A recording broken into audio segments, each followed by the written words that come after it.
A bullying student starts yelling at Yona, a Chinese-American student, using harsh racist insults.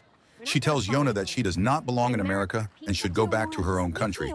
But Yona stays calm and points out that America has always been a nation of immigrants, and the bully is not a Native American either. That response only makes the bully feel humiliated and even angrier. Later that afternoon, the bully gathers her friends and waits to ambush Yona after school. Without hesitation, they shove her around and hurt her. The bully even pulls out a pair of scissors and forcibly cuts Yona's hair. Yona manages to break free and tries to escape, but just as they are about to grab her again, a middle-aged man suddenly shoots her. The teenagers assume he is just an ordinary older man, harmless, easy to intimidate. They are completely wrong. With fast, controlled movements, he drops them one by one. In seconds, the same bullies who were so confident a moment ago scatter and run. Back at home, the bully bursts into tears and tells her mother she was attacked at school. Her mother panics and immediately calls her husband, an immigration official, demanding revenge for their daughter. What they do not realize is that the man they are targeting is not some random bystander. He is Ip Man, one of the most legendary Wing Chun masters to ever live. This is where his final chapter begins. Welcome to Ip Man 4, the finale. 4 years have passed since the death of Ip Man's wife, Chung. Now he lives in Hong Kong with his son, Ip Ching, while his older child is still studying in Foshan. Ip Man is already 71, and he receives devastating news. He has been diagnosed with cancer, just like his late wife. The doctor advises him to quit smoking and begin chemotherapy, hoping to slow the spread of the tumor in his neck. Not long after, at Ip Man's Wing Chun school, a visitor arrives all the way from America. He is Billy, a worker in immigration, and also a student connected to Bruce Lee. Because of the language barrier, Billy and Ip Man's students misunderstand each other, and things quickly turn into a messy scuffle.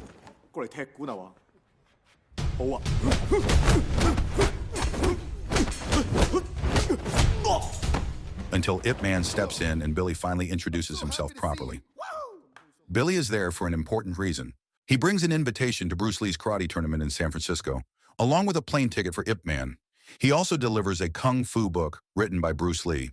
Ip Man accepts the book, but he is not ready to accept the invitation. Even when he returns the ticket, Billy still leaves it behind with Ip Man's students. Meanwhile, back at home, Ip Ching, now in high school, gets expelled for constantly getting into fights. Ip Man pleads with the principal for another chance, but there is no tolerance left. The school suggests a transfer to a high school in America, where the rules are more flexible. At this point, Ip Man's relationship with his son is clearly strained. Ip Ching barely talks to him and often talks back. When Bob visits their home, Ip Ching even starts an argument in front of him. He refuses to move to America because he would rather train in martial arts than attend a regular school. His stubborn attitude pushes Ip Man to lose his temper, and he ends up slapping his son. Hoping to secure his son's future, Ip Man decides to leave for San Francisco sooner than planned to find a new school for him. Ip Ching is left in Bob's care, and Ip Man promises to call every night at 10. Soon, Ip Man travels to San Francisco using the ticket Bruce Lee sent him. When he arrives, he is greeted by Leung, an old friend from his hometown who once helped him establish his first Wing Chun school. Leung takes him to meet the head of the Chinese Progressive Association, known as the CPA Wan Zonghua, in Chinatown. Ip Man needs a recommendation letter from the CPA to enroll Ip Ching in school. Even though they are in America, Chinatown feels just like Hong Kong, filled with Mandarin signs and a strong Chinese community. When Ip Man arrives, he is welcomed by a former rival who once fought him back in Hong Kong. He is then introduced to the Kung Fu masters of Chinatown, led by Zonghua, who practices Tai Chi. However, the atmosphere is cold. The masters show no respect and do not even return Ip Man's greeting. It becomes clear that they strongly disapprove of Bruce Lee's actions. They resent the fact that Bruce has opened up Kung Fu to the West, teaching non-Chinese students and even publishing a Kung Fu manual in English. As someone who has lived in America for many years, Zonghua believes he fully understands the dangers of trusting Western society. He asks Ip Man to resolve the issue by convincing Bruce Lee to change his ways, but Ip Man firmly refuses. In his view, Bruce is helping spread Chinese culture and building unity in a world that has only recently recovered from World War II. Zonghua continues to pressure Ip Man, subtly implying that the recommendation letter depends on his cooperation. When Ip Man still refuses to give in, tensions rise. Suddenly, the two masters engage in a brief but intense kung fu exchange, cracking the table between them. It is clear that both of them possess extraordinary skill. After that confrontation, it is obvious that Zonghua will not provide the recommendation letter, Fortunately, Lung mentions that he might know someone else who can help. Meanwhile, Ip Man keeps his promise and calls home every night at 10. But Ip Ching still refuses to speak to his father. The next morning, Lung takes Ip Man to meet a businessman named Mr. Wright. Ip Man is hoping this connection might help him secure a recommendation letter. Unfortunately, Mr. Wright refuses. He explains that many Chinese immigrants are being deported every day, some accused of crimes or labeled as fugitives. Not knowing Ip Man personally, he does not want to risk his reputation by getting involved. A few days later, Ip Man attends a karate tournament where Bruce Lee is competing. The arena is filled with American spectators, along with members of the Chinese community. Even though he is still young, Bruce demonstrates incredible skill and confidence. Still, there are Americans in the crowd who continue to underestimate him. After the tournament, Bruce Lee invites Ip Man to a diner. As they catch up, Bruce learns about Ip Man's struggle to obtain the CPA recommendation letter. Wanting to help his teacher, Bruce promises to arrange assistance through one of his students who works as a lawyer. Not long after, several of Bruce's students join them, including Billy and Hartman, a Marine gunnery sergeant who is interested in teaching Chinese Kung Fu to his unit because he believes it is highly practical in real combat. Seeing how far Bruce and his students have come, Ip Man feels proud. The art he devoted his life to is clearly making an impact. Suddenly, a group of American karate practitioners who had doubted Bruce's ability earlier approach and challenge him again. Bruce does not hesitate. A fierce fight breaks out, and this time he even showcases his skill with nunchaku, proving once more that he is not someone to be taken lightly.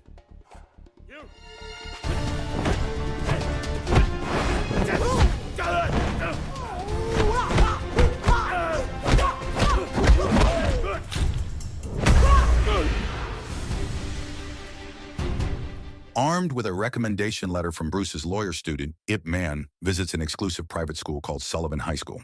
He meets the principal, hoping this will finally secure a place for Ip Ching. But even with a lawyer's endorsement, the school still requires a formal recommendation from the CPA, since the CPA acts as a financial guarantor for tuition.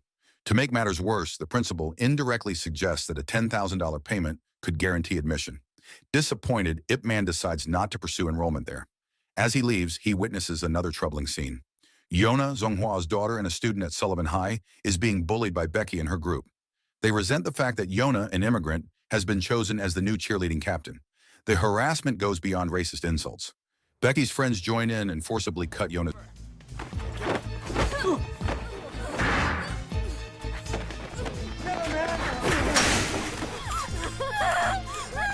From a distance, Ip Man sees what is happening and immediately steps in to protect her.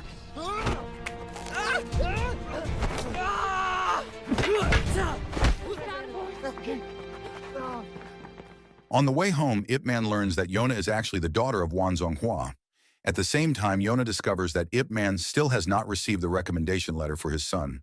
Ip Man escorts her home, and once they arrive, Yona asks her father to help Ip Man. Instead of understanding, Zonghua slaps Yona, assuming she has been fighting and refusing to admit it. Ip Man tries to explain what really happened, but Zonghua insists that Ip Man does not understand the reality in America, where Chinese people are constantly pushed aside and Chinatown itself is under threat. As always, Ip Man responds with calm wisdom. He suggests that Zonghua should try meeting and communicating directly with the Americans if he truly wants change. But Zonghua, feeling lectured, simply laughs and challenges Ip Man to a one-on-one duel. Ip Man accepts without hesitation, and the fight begins. Their skills are evenly matched. The duel is intense, with both men landing solid blows and being thrown back more than once.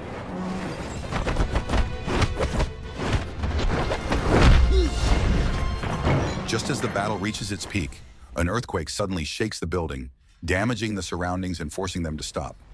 Fortunately, no one is seriously hurt.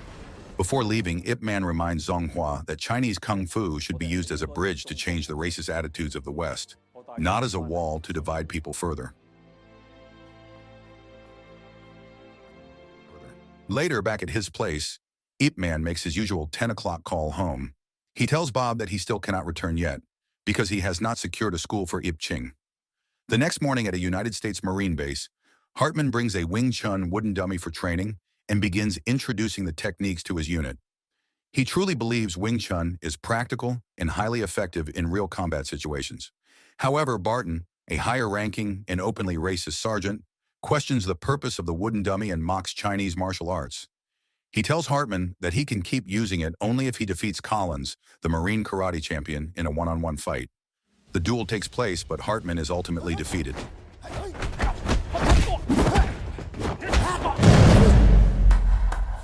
As punishment, Hartman and the Chinese-American soldiers in his unit are ordered to run 30 laps around the field. To make matters worse, the Wing Chun dummy is burned in front of them.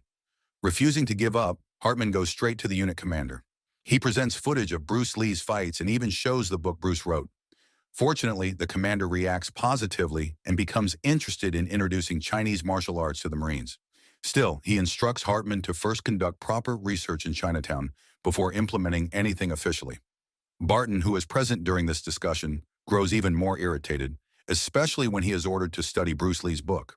Determined to prove his point, Barton later instructs Collins to settle the score with Hartman and the Kung Fu masters in Chinatown. Meanwhile, trying to help Ip Man, Yona secretly forges a recommendation letter with Zhonghua's signature. But the moment Ip Man sees it, he tears it apart. He knows this would only make things worse, and Zhonghua would be furious if he found out. Yona feels frustrated and misunderstood. No matter what she does, it seems wrong in her father's eyes. She is not allowed to fight back against bullies, and she is forced to practice Tai Chi so she can perform at the upcoming autumn festival. What she really wants is to continue being a cheerleader. Her words make Ip Man reflect on his own actions. He realizes he has been pushing Ip Ching to attend school in America, even though his son only wants to focus on martial arts. Before Yona leaves for school, Ip Man gently advises her to speak honestly with her father and ask for permission to perform her cheerleading routine at the autumn festival. On the other side, Becky plays the victim. She cries dramatically and twists the story, claiming that Yona hurt her, even though her injury is barely noticeable. Her friend, furious over the situation, reports everything to her husband Edward, a high-ranking immigration official. Edward immediately sees this as an opportunity and begins considering drastic action against Chinatown. Soon, the autumn festival begins, and nearly everyone in Chinatown shows up, including Ip Man. Among the crowd, Hartman can be seen recording the event, gathering material for the report he plans to submit to his commander. Yona follows Ip Man's advice and decides to perform her cheerleading routine at the festival. Meanwhile, Zhonghua, as head of the CPA, is not there yet. After his duel with Ip Man, he has had a change of heart and intends to finalize the recommendation letter for Ip Ching. But before he can do that, immigration officers led by Edward suddenly arrive and arrest him. Billy, who also works in immigration, is powerless to intervene. At the immigration office, Edward arbitrarily accuses Zhonghua of authorizing fake identification papers for Chinese immigrants. That same night, he orders his men to arrest all CPA members throughout Chinatown. Back at the festival, trouble escalates. Collins, acting under Barton's orders, storms onto the stage with his fellow Marines. They challenge the Kung Fu masters publicly, determined to prove that karate is superior to Chinese martial arts. The crowd turns its attention to Collins as he boldly insults Chinese culture. The Kung Fu masters, unable to tolerate the disrespect, step forward to confront him. Despite their skill, Collins' size, strength, and aggression allow him to overpower them one by one.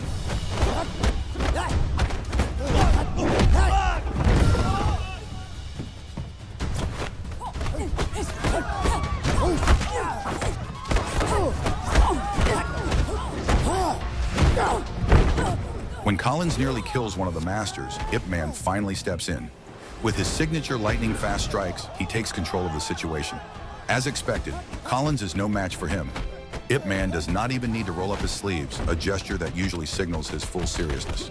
In front of everyone, Collins is defeated in humiliating fashion.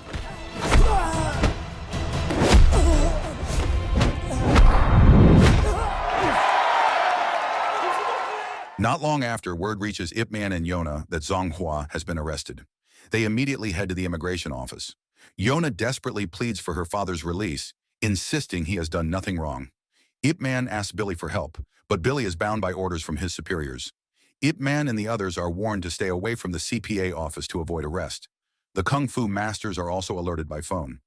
Meanwhile, Barton, furious that Collins was defeated, goes searching for Zhonghua. He attacks the Kung Fu masters without hesitation, overpowering every one of them with brutal efficiency. Hearing the chaos over the phone, Ip Man and Leung rush to the CPA office and find the masters severely injured. Before immigration officers arrive, Ip Man and Leung move the wounded masters to Bruce Lee's dojo to keep them safe. At the same time, Barton, having learned of Zhonghua's location, heads to the immigration office, and decides to take him to the Marine base for a final reckoning through a duel. Yona, in desperation, kneels before Edward and begs for her father's freedom, explaining that everything started from a misunderstanding between her and Becky, Edward's daughter. Seeing his daughter humiliate herself like that enrages Zonghua. He forces Yona to stand, refusing to let her bow to foreign authority. Burning with anger, Zonghua accepts Barton's challenge and agrees to face him at the Marine base. When they arrive at the Marine base, Barton gathers all the soldiers, including Hartman, to witness the fight. The duel is set to be recorded, supposedly to prove which martial art is truly effective in real combat. The match between Barton and Zonghua begins. Zonghua fights with everything he has, landing several attacks, but Barton's strength eventually overpowers him. In the end, Zonghua's leg is broken, and he is publicly humiliated before being knocked unconscious and rushed to the hospital.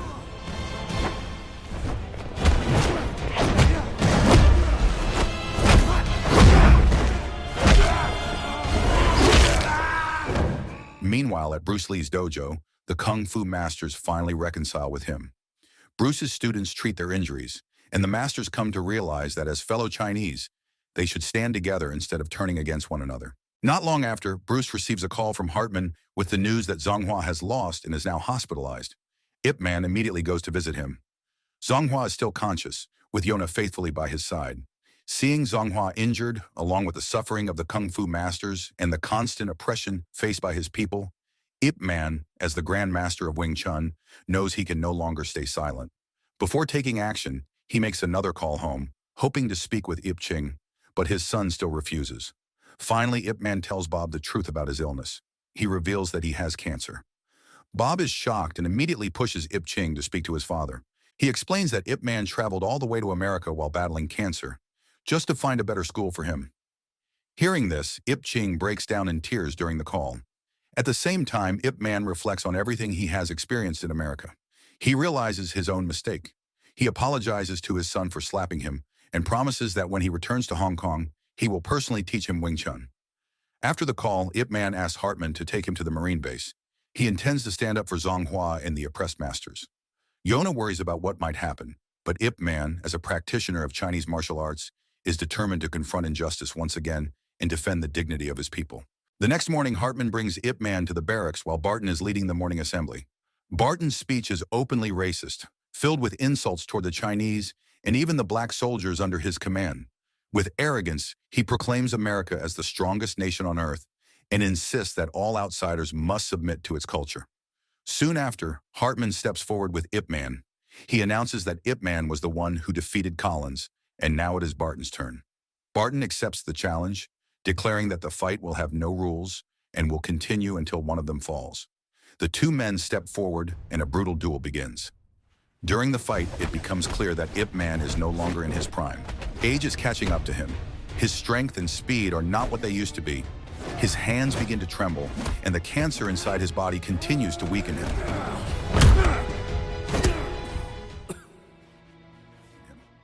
Meanwhile, Barton keeps throwing out racist insults, and even the soldiers listening can sense how inappropriate his words are.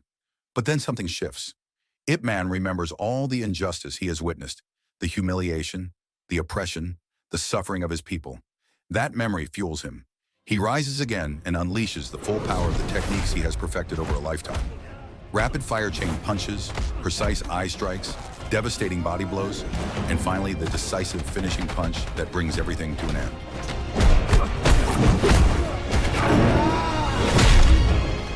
In an epic finish, Ip Man wins the duel.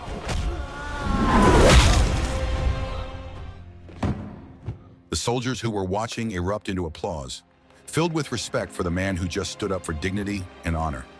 Once again, Ip Man defeats oppression that seemed untouchable. After everything settles, Zonghua finally gives Ip Man the long-awaited recommendation letter, and the two reconcile. However, all of Ip Man's experiences in America have changed his perspective. He decides not to move his son there after all.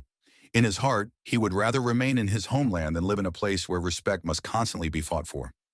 Before leaving for the airport, Yona gives Ip Man some medicine and small gifts from America. When he returns home, Ip Man is warmly welcomed by Ip Ching. From that moment on, their relationship begins to heal. Ip Man finally starts teaching his son Wing Chun, just as Ip Ching had always wanted. The story then reflects on Ip Man's lifelong journey, a path defined by justice, resilience, and compassion.